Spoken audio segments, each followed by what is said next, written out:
Magandang araw mga kaibigan. Bigyan natin ng reaction, opinion itong Facebook Reel posted by Leslie Dalacan. Sabi dito, Senator Bato, nasa rally ng Iglesia ni Cristo.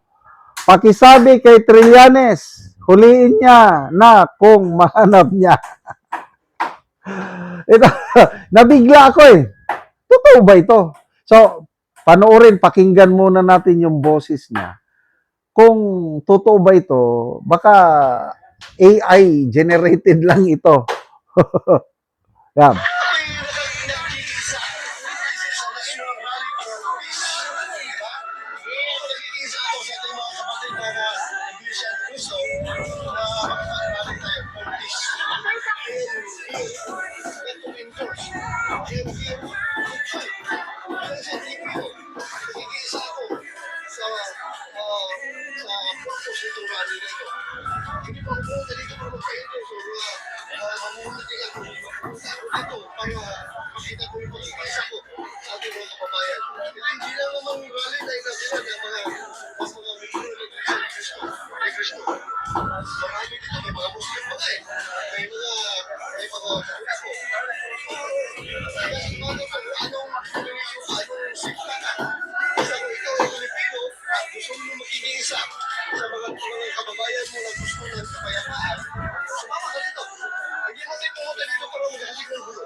President Duterte. Okay. So, pinag-aralan ko ng husto, pinanood ko pa ulit-ulit. Hindi ito AI. Legit na Senator Bato nag-attend ng Iglesia ni Cristo rally. Kaya lang, hindi yung rally sa ngayon o yung, di ba, pang 3 days na ngayon. Hindi. Kasi sinasabi niya, nag-attend ako ng Iglesia ni Cristo Rally for Peace. Malala ko na. Yung malakihang rally ng iglesia noon nung, I think, January of 2025. Yung halos 2 million members ang nag-gather sa Quirino Grandstand. Yung panawagan nila na no to impeachment. Ayan. ito. Hindi pa siya nagtatago noon. Kasi sabi niya, hindi ako nagpunta dito para magpa-endorso. Ano yung endorso? Yung nalalapit na midterm election noong May 2025. Kasi imposible namang mag-attend siya. No way. Kawawa si Senator Bato. Talagang huhuliin siya mismo ng NBI, PNP pag magpakita. So, again, speaking of INC rally, nakakatuwa. Ang dami nang nagpo-post ngayon. I am a Catholic, but I support the Iglesia ni Cristo rally. Napapansin nyo ba yun? Ang dami. Dali. Yan o. Christopher Barton. We are one, sabi niya. I am a Catholic but I stand with INC. Tapos ang daming nagla-like, ang daming we are one. Yes, sabi ni Nads Alarba, I agree 100%. Loida Aribalo, as a Filipino Catholic, I believe we should respect each other's beliefs and stand for the nation's best interest. I am with INC, Muslim, Protestant, as a Filipino, one. So, nakakatuwa po ang pagkakaisa ngayon ng We have a common enemy. Corruption. We have a common enemy. Ang manhid. Kung si Senator Amy pa ang ating pakinggan, yung first day of rally, yung speech niya. Ang gobyernong ito, bangag, manhid, walang pakialam, lasing sa kapangyarihan. Grabing birada ni Senator Amy.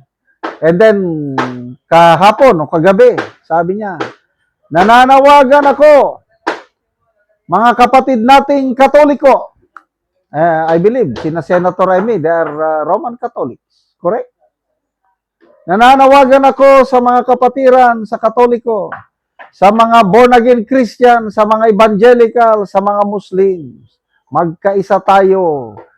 Suportahan natin ang Iglesia ni Cristo dahil we are one sa laban na ito. Yes, we are one. Ang ganda ng ano eh. Ang ganda yung pagkagawa nila sa battle cry, we are one. Di ba, before itong rally na ito, may nag-post ng ganyang we are one. Oh, ito na. Natutuo na. Nagpakita na ang pagkakaisa. Sinimulan lang ng Iglesia ni Cristo. But after that, sunod-sunod na yung ano. Third day na ngayon. May nabasa akong post ni Congressman Leandro Libeste. I believe he is a Roman Catholic. At sabi niya, kaninang tanghali ata na post, 10,000 na kami, 2 p.m. pala. 10,000 na kami dito sa Liwasang Bonifacio. And I believe hanggang mamayang hapon, baka lolobo ito ng 20,000. So, ang nakita ko, pag matapos ng rally, gabi na, mag-uwian yung karamihan. Ang iba matutulog na doon. Mamaya, babalik na naman. So, wala na pong problema sa venue ngayon. Pasalamat tayo sa City Government of Manila under Mayor Esco Moreno. Dahil sabi niya, ang Liwasang Bonifacio is a public park. There is no need to get a permit. You can use it anytime you want. Hindi katulad sa Quezon City Government. Ano ba yan? Noong una, pumapayag pa naman. Binibigyan ng permit. Mamaya, binabawi. Anong dahilan po? Quezon City, LGU. Walang paliwanag. Alam na namin. Huwag na kayo magpaliwanag. Mabuti na lang at may Manila City Government na hindi nagpapahawak sa leeg. Sana tuloy-tuloy na ito.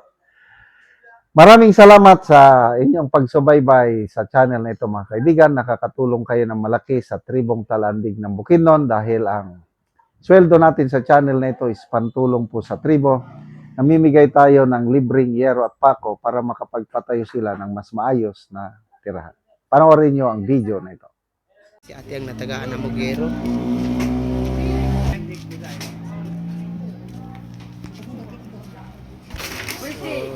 Ano niya ang balay.